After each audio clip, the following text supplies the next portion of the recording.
Hi there, back once again. Capricious Conch here, Concha Bar Rose, Uncle Conch, whatever you want to call me. Doesn't matter. Today we're talking about 25 things that you can do to go green. So, why go green in the first place? Well, as you know, global warming is a big buzzword. People say global warming a lot, and people are either for it or opposed to it. But what we don't think about is that there is a natural process of warming and cooling. But the thing that we don't realize is that we are still having an effect. It's going to be happening either way.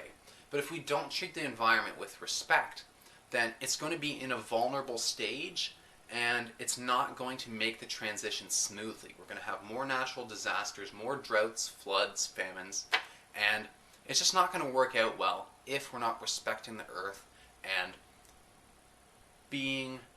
ushering in this transition, this change with some support and peace. So, what are 25 ways that you can go green? Number 1, how to go green. Start trying. Start thinking about how to go green. Do some research, try some things out, ask some people about it. The first step is always contemplation. We're in pre-contemplation when we say, I'm not interested, I don't care, it's not an issue. Contemplation is the first step. So as soon as you start thinking, maybe I could go green, maybe I should go green, you're already on the way to success and you've already done a great job. Step 2, reduce plastic usage. None of these steps are in any way meant to be ordered. These are just 25 different ways that you can go green. Plastic is one of those things that's a big issue because it is not biodegradable, and there's almost as much plastic in the ocean as fish at this point. There's microplastics from facial exfoliants and other things that are getting eaten by plankton, which is killing them. It's destabilizing our ocean, it's destabilizing our planet. So if you have a choice between the cucumber wrapped in plastic and the cucumber without plastic, choose the one without plastic. I mostly do my shopping at Freshco, but they have cauliflowers wrapped in plastic there. Whereas Walmart, even though I don't really get a whole lot of things from Walmart, Walmart has cauliflowers that aren't wrapped in plastic.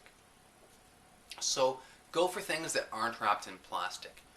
Aim towards more from scratch meals where it's made from vegetables and not in packaged containers. Number 3, buy package free. Anything that is in a package and has plastic on it, you can put it into the recycling, but you don't really know if it's going to get to where it needs to go and if it's really going to be recycled. So the more things that you can buy package free, the better. When you go to the bulk barn, instead of taking one of those plastic bags down off the roll, bring your own sterilized containers. Bulk barn is happy to take a container without anything in it, weigh it, and then tear it in comparison to the container that you have full, and you can do all of your recurrent purchasing in bulk through reusable containers. There's a lot of different ways you can do this, whether it's carrying your groceries home in a backpack rather than a bag, using a reusable bag, whether it's opting out of certain goods that are covered in plastic, whether it's asking to have no utensils and napkins for your takeout, whether it is eating in instead of taking out. Trying to avoid containers is a big step in the right direction. Bike to work. You know, all of us have to get to work in some way or another. We're in a day and age where we can do a lot more of our work online, and that's a great thing because it means less commute, more time at home, more freedom. That's great, but that's not really an option for everyone yet because it takes some time to get there. So one of the things that you can do is bike to work. Many people will take their car because it's more convenient, they have more control. They'll take the bus because it's cheaper, it's slightly better for the environment. But let me ask you, why would you pay to take the bus to work, then come home and pay to go to the gym, when you could pay nothing and bike to work and get a workout? It makes sense, right? And you'll save lots of money over the course of time. You'll boost up your leg muscles, and you'll work out some of that stress before you get to work and after you leave, before you come home. Buy eco dog bags. we've struggled financially ourselves, and there's been times where you just have to get the dog bags from the dollar store. You know they're plastic, you know they're never going to erode, you know that they're going to trap this dog waste until it becomes a nauseous chemical gas and eventually punctures the bag and it's ripped out into the atmosphere. Buy eco-friendly dog bags and make sure to use proper dog disposal bins. There's not a lot of dog waste disposal bins around, but something that I learned is if you put dog waste in the garbage, it will go to a landfill, be buried in other garbage, and it won't be able to compost. So make sure that you do your best to put your dog bags in dog waste bins. Sometimes, if you're in the right environment, if you're in an unnatural environment where there's concrete, there's buildings, that's not the right place to let your dog just poop. But if you're in the forest and it's off the edge of the path where no one's going to be stepping, that's a decent place to let your dog go to the bathroom, because it's not natural for us to be picking up their refuse. We don't poop on the ground and pick up our own refuse. We have a strategy for that, one where it's more naturally dealt with. So if you can walk your dog and guide them to poop in a certain place where it's going to be able to degrade naturally and benefit the soil, that's great. But carry the dog bags, the eco-friendly dog bags, just in case your dog poops in a place that isn't great, and you can pick it up and keep that eyesore away from everyone. Bus or carpool. We don't all need our car. Many families have multiple cars per family. That's a lot of cars, you know? So carpooling can be a great way to commute because you can make friends, you can save money, and you don't have to worry about necessarily, you know, where am I going to keep my car? Is anyone going to break into it? How much money am I going to have to pay for gas this week? And you can actually financially help each other out by carpooling. Ditch the plastic wrap. We have these great little wraps. They're made of kombucha cultures. We got them from Green Up in our local city of Peterborough, and they actually work really well. They're not quite the same as the type of reusable wraps you can get at the dollar store. They really keep their form. They're reusable. You just lightly wash them, and we've had great success with those. Use containers. Glass is better than plastic, but any containers that you're going to reuse over and over and over again through the years is great. But really, plastic is a better way, or glass, sorry, is a better way to go. And the other benefit of glass is it's easier in the microwave, easier in the oven. Obviously, you can't put plastic in the oven. And you can save a lot of food that might have had to been thrown out. Stick it in the freezer and heat it up on a particular week where you don't feel like cooking a lot. Containers are awesome. Dehydrate extra food. One of the things that I do, another strategy besides storing things in containers, is if I have some tomato sauce I'm not going to use in the next week, I don't really want to just stick that in a container and freeze it. So what you can do with tomato sauce or vegetables that are going to expire, fruits, things that you find from the grocery store that are on discount, you can chop them up, you can dehydrate them, and you can use them at your leisure. It's awesome. It's quite a passive activity. It's food prep. You let this thing work for 6 to 8, 24 hours depending on the recipe, and it's really hands-off. And if you pick the right things, sometimes it's nice to have your house smell like bananas. I'm just going to check the camera here. Great, we're doing good for time. Plan your stops. One of the things people don't realize is that by planning your stops and arranging for multiple stops within each trip that you do have to drive, you can reduce the amount of gas, you can reduce the amount of time that it takes, you can reduce the amount of stress and your impact on the environment. So if you're going to be going from here to here and then here and then here, maybe you can do it in more of a circle-like route, and you can save gas, you can save time. It's all good. Turn off the lights. So many people are keeping the lights on during the day and during the night. You know, if you can wake up with the sun and go to sleep with the moon, that eliminates a lot of light usage right there. But simply something such as turning the light off when you leave a room can make a big difference over time. We think that it's just, oh, it's a light, it doesn't make much difference. But over the course of your whole life, or even just a year, it does make a big difference. So even if it's in somebody else's home and they don't like it, flick off the lights when nobody's in the room. It's so easy. Set auto shut-off timers. Whether that's something fancy like on your lights, or whether it's just on your TV or your phone screen timing out, auto shut-off timers are a great way to passively, without having to put in effort, save energy every day. Spend more time outside. There's no better way to turn the lights off than to not need the lights. The more time we spend outside, the less time we're inside, watching television or playing video games or doing whatever. We can turn the heat down a little bit when we leave. Being outside refreshes the soul. It refreshes the spirit. It brings peace. Stress causes disease. Relaxation relieves disease. There are so many positive chemicals in soil released from trees that are good for your health. So go outside. It's enjoyable. You reuse packaging for DIY garbage bags and tinder. One of the things that we haven't got to yet is learning to make our own bread. So we buy this bread for $2 for 6 buns at Freshco, and it comes with this plastic bag. So what do we do with the plastic bag? We use those plastic bags for our bathroom garbage.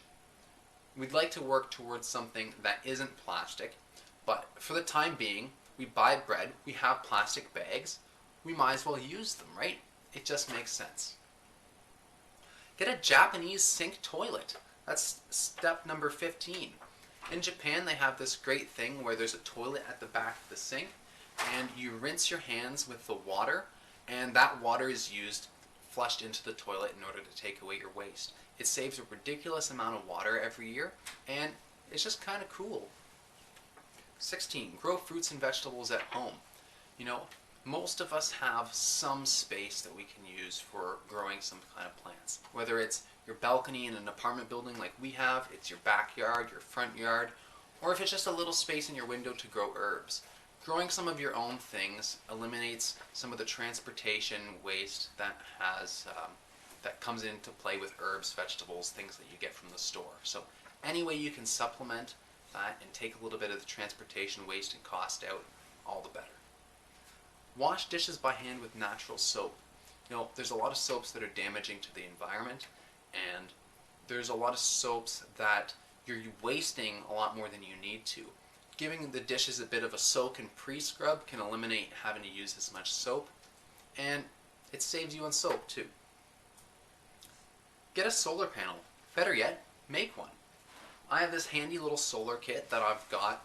I bought it a few years ago. I still haven't made it yet, but this spring is going to be the year that I do so. Solar can help supplement your energy costs, especially if you live in a place unlike this where you have to pay for your power. Solar is great that way because it doesn't have to be expensive, especially if you build it yourself. And it can actually be a great investment where you save a lot of money. And any money that you save that you were already going to spend, that's money you're making. Cook your own meals.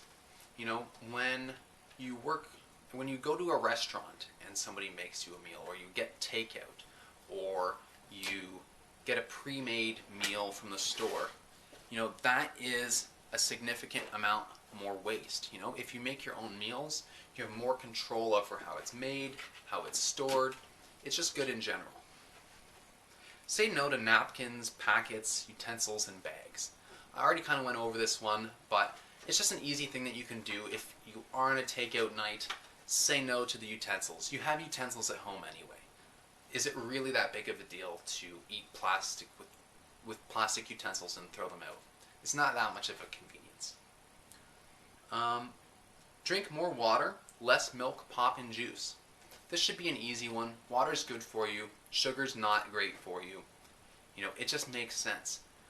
The more water you can drink, the healthier you're going to be. You're going to be less dehydrated. You can't properly hydrate yourself with juice, milk, or pop.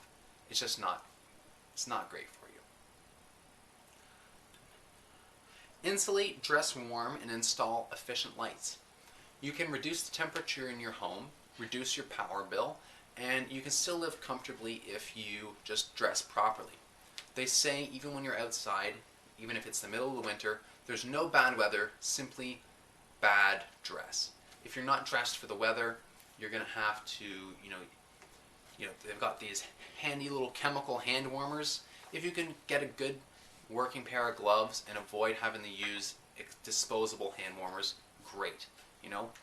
Anything like that, dress properly, insulate, places in your home that leak heat, get an efficient light bulb. It all helps and it can save you money. Eat just one plant-based meal a week. Not so hard. Over the course of the last year, we've made the transition, or Kayla's done so for longer, but I've made the transition towards plant-based diet. And at first it was difficult. I had a lot of cravings for meat, but working one meal a week into your diet isn't so hard. There's veggie ground round that you can get that is spiced ridiculously good, and it's not that expensive. Currently it comes in plastic, and that kind of sucks, but we're trading things off and we're working towards a better future, One plant-based meal a week isn't so hard. Number 24, go vegetarian / nutrient-based. Meat takes up a lot of land, a lot of water, and you're slaughtering, murdering animals, and it's ultimately unnecessary. People that eat the dairy or the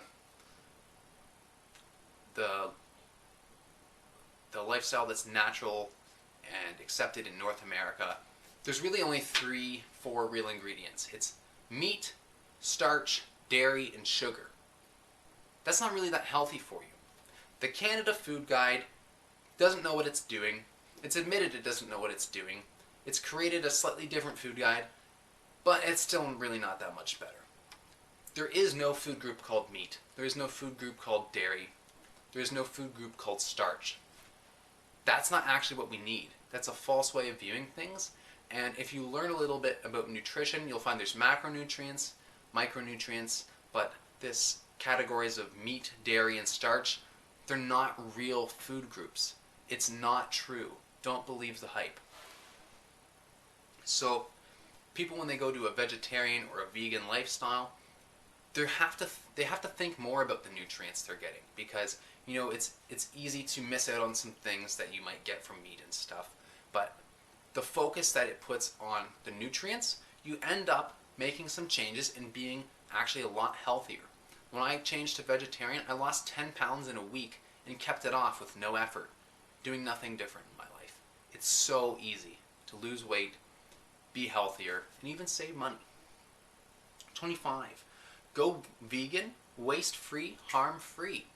It's just one step further. People have viewed vegans as extremists for a long time, but Peterborough's a great example of how you can have friendly, kind, compassionate people who eat good, delicious food, and it's harm-free. It's more waste-free oriented. Vegan people are concerned and considerate about compassion and waste and harm reduction. So if you can feel good about what you're eating, and it tastes good too, why wouldn't you make the change? Become a part of the community. The more time we spend with each other, the less time we spend disconnected into the hyper-connection of the internet. When you participate in your community, you can take advantage of big batch meals, which can save on costs and waste. You can enjoy your meals more, and you can do stuff like jogging or biking or more outdoor activities that you don't really have to expend a lot of resources to do. And it's always more enjoyable with your friends.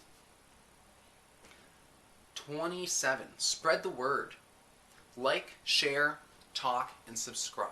If you want more videos like this, I've got lots of insights into how we can change this world to be a better place. Participate in the collective personal evolution, the revolution. It starts here. And it starts here, in the stomach, in the heart, and up to your mind. So, we've gone over 25, 27, lots of different ways that you can go green, go more waste-free, more harm-free, and it's not so hard. I've had a great year this year, getting used to all these changes, and I really do feel good about the stuff I'm doing. You know, it's not so hard to change, and it feels good. So go out there, go green, and explore. Thank you so much. Peace.